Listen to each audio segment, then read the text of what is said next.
tomorrow is here. Yama, it's in the way I do. Makana million Baba Coco.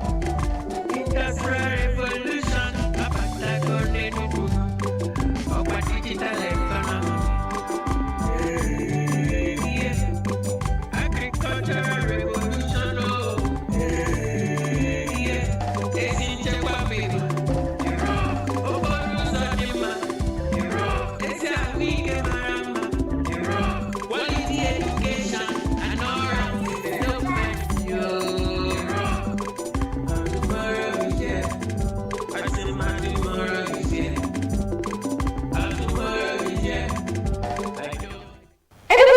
Governor Dr. Peter Mba advocates experimental learning in tertiary institutions in the state. Just as relevant stakeholders commend the governor's developmental strides and measures taken to foster tourism, wealth creation, and conducive environment for living as well as for businesses to thrive. These and more stories coming your way on today's edition of Lion Building in Action. I am Chika Ugu, and a warm welcome to the program. But before we go into details, let's take a short break. Please do stay.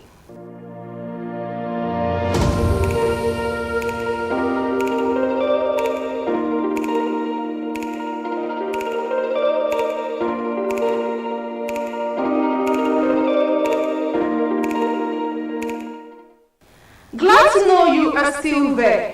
We will begin by telling you that Governor Peter Mba has directed all state-owned tertiary institutions to henceforth deliver experimental learning so as to foster critical thinking, creativity, speedy development, as well as economic transformation.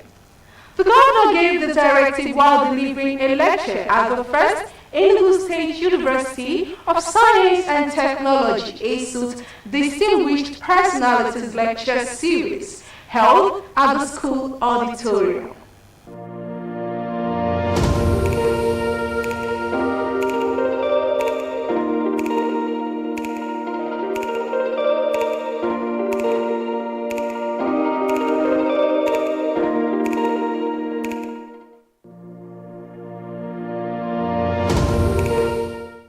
Why do Nigerian universities seldom feature in global ranking lists of world's best universities? Why are the universities not producing inventive graduates? These are some pertinent questions Governor Peter Mba asked while delivering his lecture titled Experimental Learning, Building the Wealth of the Nation. Answers to these questions, he said, lie in the fact that learning in schools from basic to tertiary levels has not inculcated in young people productive skills and competences, which, according to him, is the root cause of underdevelopment. Governor Peter Mba noted that this prompted the development of the policy to include experimental learning in the curriculum, assessment, and promotion exercise by tertiary institutions in the state. It's part of a larger vision to create an experiential learning ecosystem that connects every level of education, from primary schools to vocational schools and universities, to a dynamic pipeline of workforce development, innovation, and sustainability. In a globalized world, competition is by no means local, and the meritocracy of ideas is the underlying philosophy that holds sway. To produce globally competitive youth who can remain here in Enugu and yet Japan their skills globally. Our education ecosystem must immediately shift from rote learning to experiential learning. Education must be tailored to meet the exigency of present needs and aspire to solve future challenges. Education is fundamentally the cornerstone of our progress, the bedrock upon which our future stands.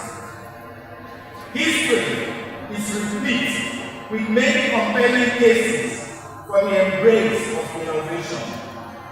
Many years ago, making phone calls was a harrowing experience that usually entailed waiting in a long queue. Of course, getting to the front of the queue is no guarantee of a successful phone call. There might be no dialing tone, despite the long wait. But with the emergence of GSM technology, those stories now exist as distant memories from a bygone age. The governor also hinted that his administration is already constructing 8 science, technical, and vocational schools across the state.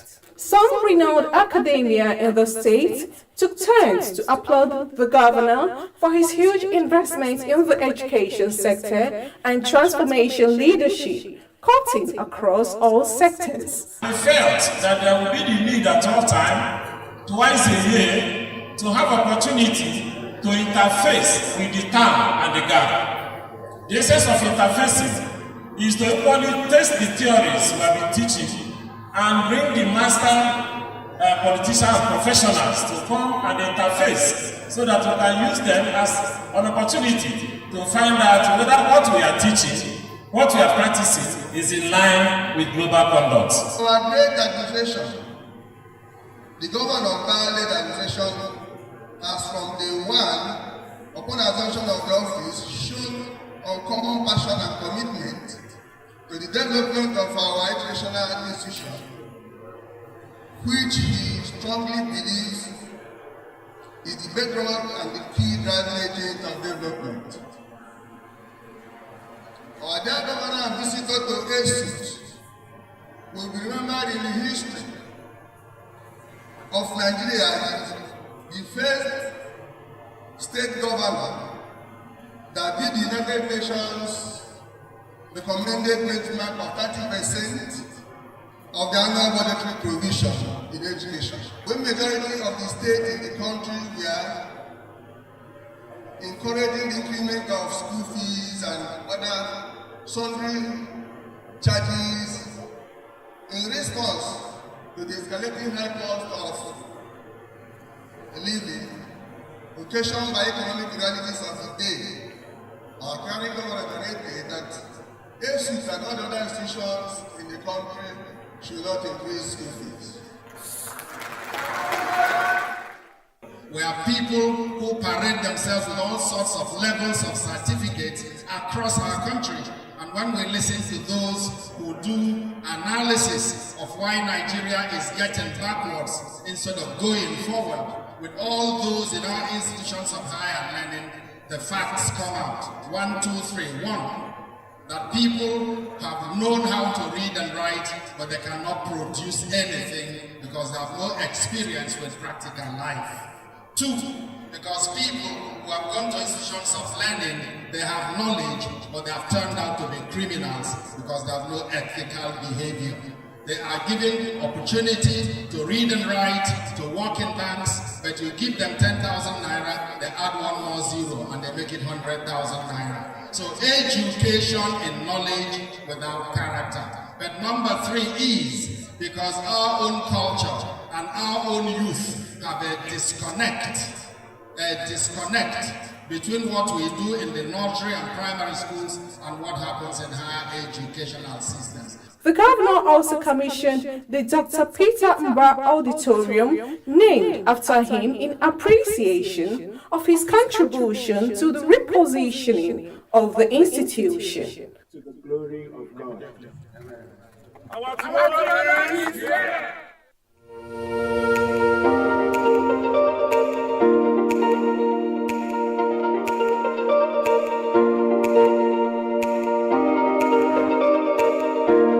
The European Union has commended the governor for becoming the first state to key into the Nigerian Solar for Health project. The project is an initiative aimed at providing 24 hours access to clean, efficient and reliable energy to healthcare facilities across the country. The head of the EU delegation to Nigeria and ECOWAS gave the commendation during a working visit to the governor at the government house.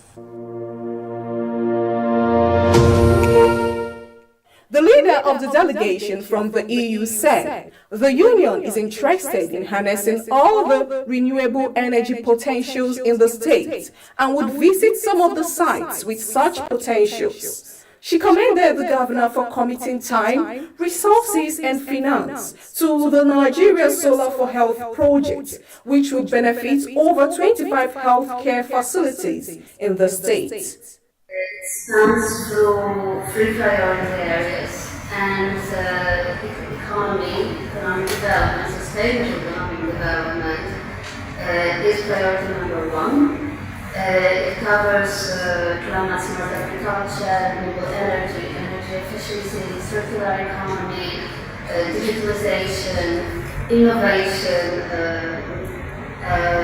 what have you, everything that pertains to sustainable economic development, and across the board it very much looks at jobs for youth and women. There is, and our colleagues working in sections such as human development, they are still looking at the more traditional aspects of development cooperation.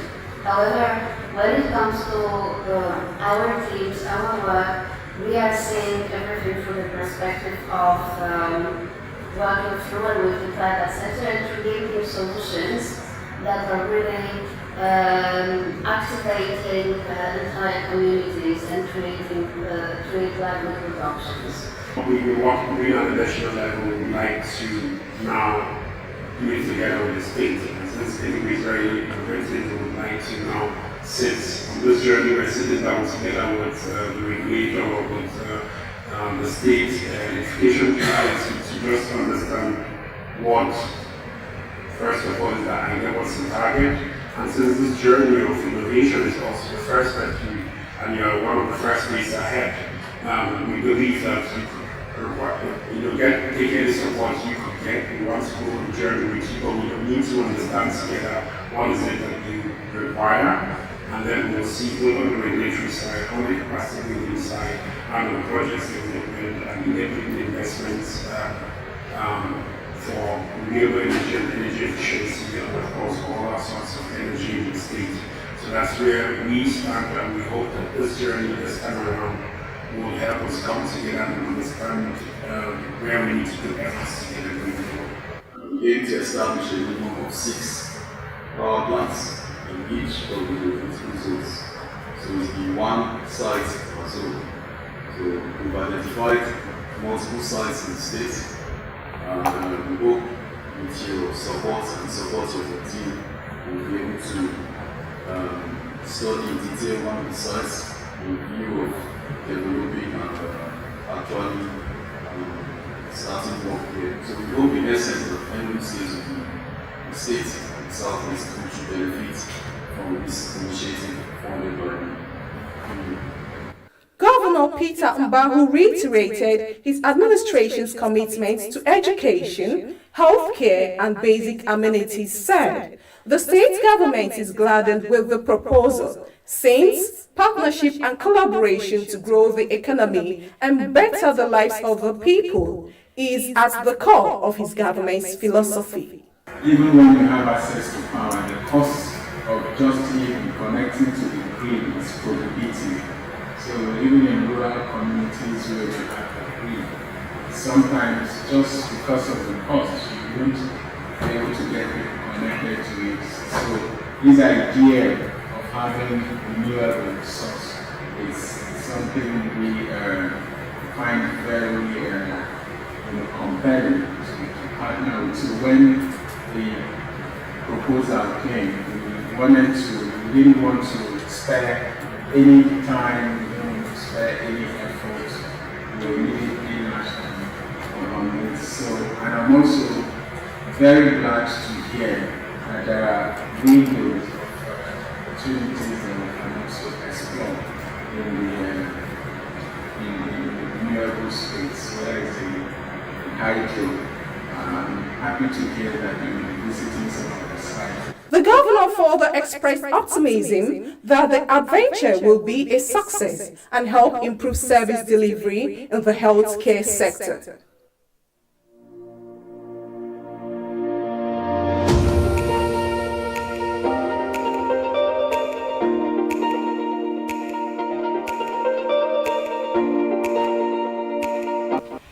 State government has launched the 2025 Armed Forces Remembrance Day emblem with a promise to continue to appreciate and support sacrifices the veterans played in protecting and fostering unity in the country.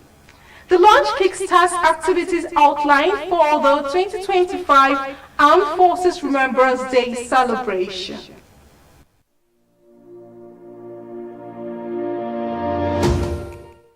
The Armed Forces Celebration and Remembrance Day is an annual event to remember and appreciate members of the armed forces still serving and the fallen heroes who died in line of duty. Many of these veterans are faced with life challenges, sick, bedridden and unable to fend for their families, while families of the dead struggle to make a living. Reason for the event to appreciate and support them. Acknowledging the immense role the members of the armed forces have played in protecting and uniting the country, the governor, who reiterated his administration's commitment to strengthen security in the state, promised to explore ways to assist the Nigerian Legion. He also made financial donation to launch the emblem with a promise to implement other interventions. I will request the Commissioner for Special Duties, who is here, to explore a conversation with you on that document and report to us. It's something I want to commit that our government will take seriously and see the benefits we can draw from it for in service to our people and in protection to our people. We also spoke about monthly subvention for members of the Legion to meet their responsibilities. Quite frankly, that is a bit tricky. And you know, as a government, we try to concentrate to the goals. What we've tried to do in the last 17 to 18 months is to make Enugu State convenient and comfortable, creating access to quality service for every citizen, whether they have served the way you serve, whether they are not serving, whether they serve in other capacities. Earlier, the chairman, Nigerian Legion, Enugu State Council, offered the Legion's services in the fight against insecurity and partnership in other areas of interest. Our men are well trained and highly disciplined. Many of them were instructors with rare knowledge and have attended specialized military courses that will be of great benefit to the government's efforts in putting in place functional security in Enugu State. Your Excellency, we humbly solicit that our valued government should please enable monthly subvention to the Nigerian Legion. This will go a long way in making this project functional in the state. On our part, Your Excellency, we are performing the responsibilities in which we were established.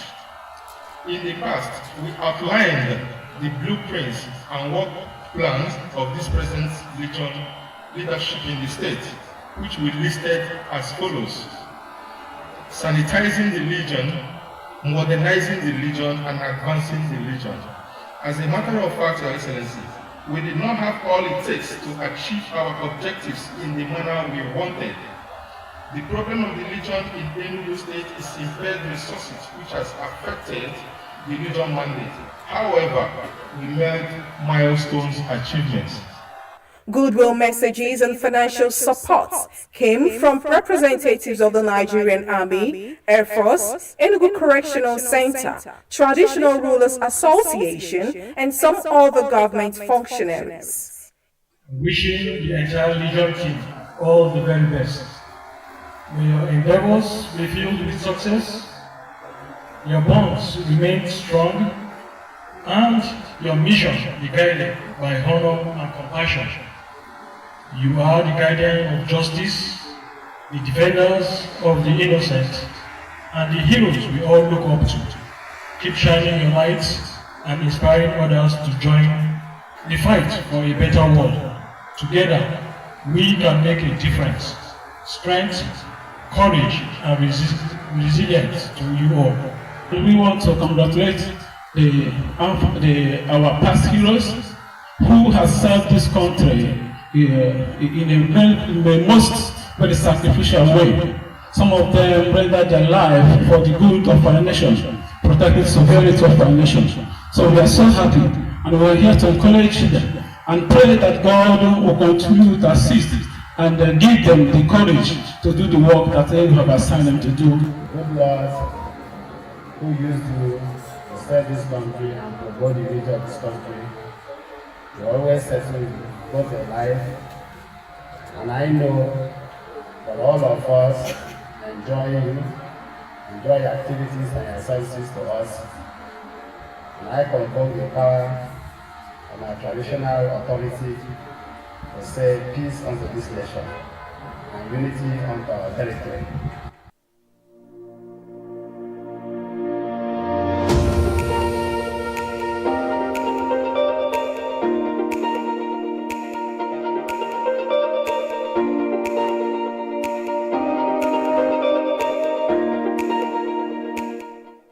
And that report brings us to the end of this week's edition of the program. Do join us again next week for another enlightening package. Until then, I remain your host, Chika Ugu, saying bye for now. And tomorrow is here. And tomorrow is here. It's in the